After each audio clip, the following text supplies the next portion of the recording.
తెలంగాణలో సంచలనం సృష్టించిన ఫోన్ ట్యాపింగ్ కేసును వెంటనే సిబిఐకి అప్పగించాలని డిమాండ్ చేశారు మహబూబ్ నగర్ ఎంపీ డీకే అరుణ.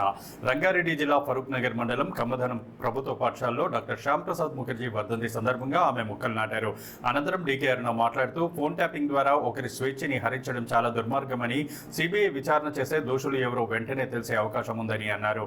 అలాగే ఆంధ్రప్రదేశ్ ప్రభుత్వం చేపట్టిన బనకచెర్ల ప్రాజెక్టు వల్ల తెలంగాణకు ఎలాంటి నష్టం జరగకుండా చూస్తామని కేంద్ర ప్రభుత్వం స్పష్టం చేసిందని ఈ సందర్భంగా ఆమె వెల్లడించారు.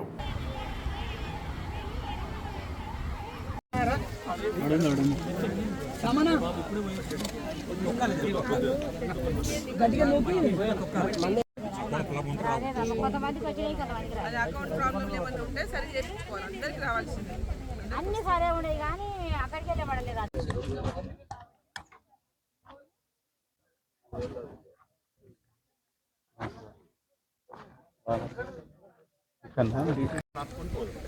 ఒక్కొక్క చెట్లు నాటేటోళ్ళందరికీ ఒకసారి సపోర్ట్ కొట్టండి. ఇట్లా మీరందరూ మంచి నాటారు కదా.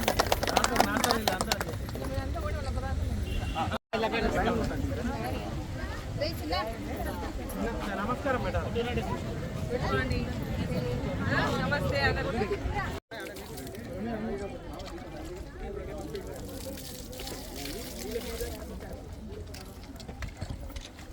కట్టె పెట్టాలి, చెట్టుకు కట్టె పెట్టి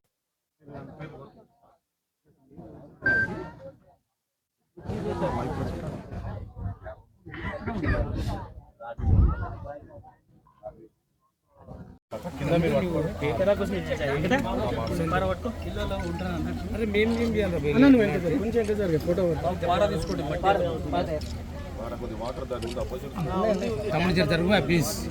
నేను ఒక్కనే అర్థమైనా ఆడికి వెళ్ళి వాళ్ళు డబ్బులు వేస్తారు.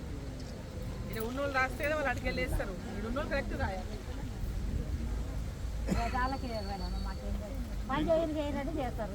లింక్ చేసుకుంటే వస్తాయి.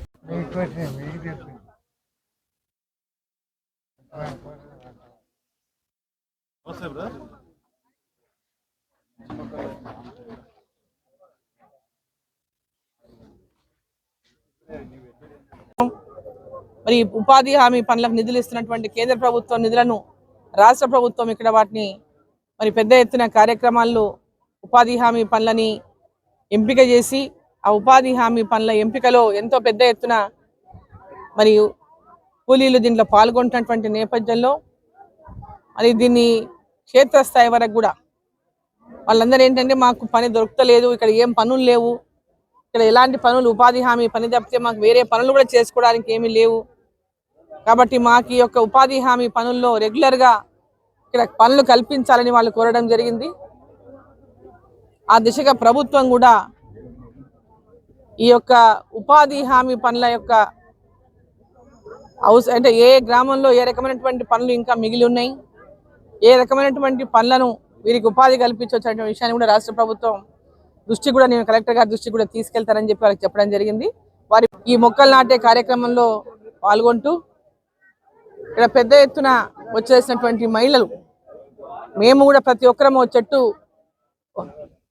మా యొక్క గ్రామంలో నాటుతామని వేరే మొక్కలు ఈరోజు తీసుకొచ్చి గ్రామంలో ఉన్నటువంటి మహిళలు చాలామంది తమ రోజు వారి జీవితంలో ఉపాధి పనులు చేసుకుంటూ ఎవరైతే మహిళలు ఉపాధి పొందుతున్నారో వారంతా కూడా ఇవాళ ఈ కార్యక్రమంలో పాల్గొంటూ మేమందరం కూడా మొక్కలు నాటుతాం, ఈరోజే 1000 మొక్కలు నాటుతామని పెద్ద ఎత్తున ఇక్కడ ఈ కార్యక్రమంలో పాల్గొనడం జరిగింది.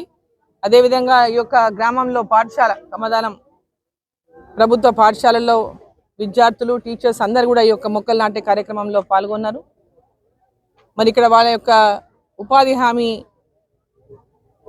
పనిచేస్తున్నటువంటి అక్క చెల్లెళ్ళందరూ కూడా ఈరోజు ఉపాధి హామీ వల్ల మాకు ఉపాధి అయితే దొరుకుతున్నది, మేమందరం కూడా పని చేసుకోగలుగుతున్నాము, కానీ మాకు సమయానికి మాకు నిధులు పడడం లేదు, ఆలస్యంగా పడుతున్నాయి. తొందరగా బదిలీ చేయాలి. రాష్ట్ర ప్రభుత్వం ఏర్పాటు చేసిన సిట్ అంత యాక్టివ్గా పనిచేయట్లేదని ప్రధాన డిమాండ్ బీజేపీ నుంచి. ఫోన్ ట్యాపింగ్ అనేది గతం నుంచి కూడా మేము భారతీయ జనతా పార్టీ ఈనాడే కాదు ఆనాడు కూడా మాట్లాడింది, బీఆర్ఎస్ ప్రభుత్వం అధికారంలో ఉన్ననాడు కూడా మాట్లాడింది. ఆ ఫోన్లన్నీ ట్యాప్ అవుతున్నాయి. ఈ ఫోన్ ట్యాపింగ్ కేసు విషయంలో ఎప్పుడైతే ఈ రాష్ట్రంలో కొత్త ప్రభుత్వం ఏర్పాటైందో ఫోన్ ట్యాపింగ్ విషయంలో అనేక కేసులు నమోదైనాయో ఇమ్మీడియట్గా ఈ కేసును ఏదైతే ఉందో సిబిఐకి అప్పగించాలి, సిబిఐకి అప్పగించి విచారణ చేపట్టాలి. దీంట్లో బాధ్యులైన వారిని అందరినీ కూడా తగినటువంటి విధంగా చర్యలు తీసుకోవాలి ఈ కేసు విషయంలో.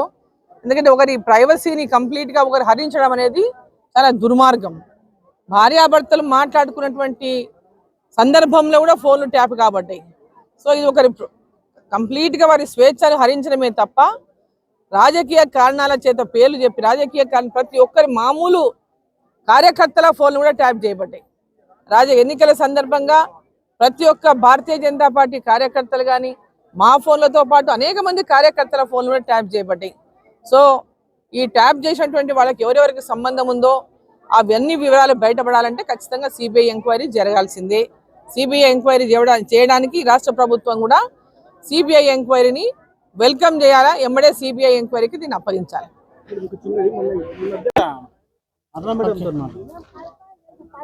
ఇవాళ శ్యామ్ ప్రసాద్ ముఖర్జీ గారి జన్మదినం సందర్భంగా బలిదాన దినోత్సవం సందర్భంగా ఈరోజు దేశవ్యాప్తంగా కూడా శ్యామ్ ప్రసాద్ ముఖర్జీ గారు తమ జీవితాన్ని ఈ దేశం కోసం, ఈ దేశంలో భారతదేశం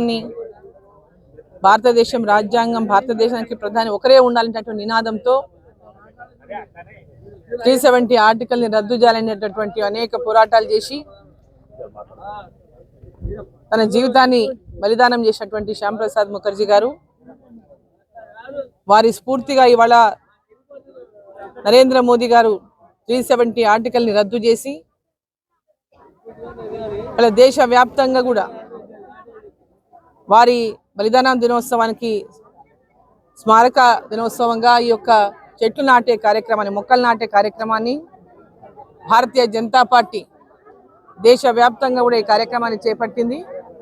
అదేవిధంగా ఇక్కడ మన పార్లమెంట్లో, మహబూబ్ నగర్ పార్లమెంట్లో, షాద్ నగర్ నియోజకవర్గంలోని కమ్మదానం గ్రామంలో పక్షం సమావేశానికి అటెండ్ అయింది. ఏంటంటే బనకచెర్ల ప్రాజెక్టు ద్వారా తెలంగాణ ఏ విధంగా మనం నష్టపోతామనే విషయాలు ఆ రోజు చర్చ జరిగింది. రాష్ట్ర ప్రభుత్వం విషయాలను చెప్పడం జరిగింది. ఆ విషయాలను కేంద్ర ప్రభుత్వం దృష్టి కూడా తీసుకెళ్ళడం జరిగింది. కేంద్ర ప్రభుత్వం దగ్గర మా అధ్యక్షుడు కేంద్ర మంత్రివర్యులు కిషన్ రెడ్డి గారు కూడా పోయి కలిసి మాట్లాడి రావడం జరిగింది. ఇక్కడ వాళ్ళు కూడా ముఖ్యమంత్రి అండ్ ఇరిగేషన్ శాఖ మంత్రి వాళ్ళు కూడా పోయి కలిసి వచ్చినారు.